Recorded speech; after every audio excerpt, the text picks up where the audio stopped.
Friends, Dharmavaram Vijayawada పోయే railway track ఇది. ఈ యొక్క వీడియోని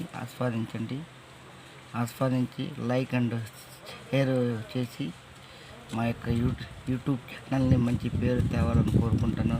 మాలాంటి వాళ్ళు కూడా సబ్స్క్రైబ్ చేసుకోండి ఫ్రెండ్స్. ఒక నిరుద్యోగుల గురించి ఆలోచించే వ్యక్తిని నేను. మాలాంటి వాళ్ళ యొక్క యూట్యూబ్ ఛానల్ సబ్స్క్రైబ్ చేసుకోండి ఫ్రెండ్స్.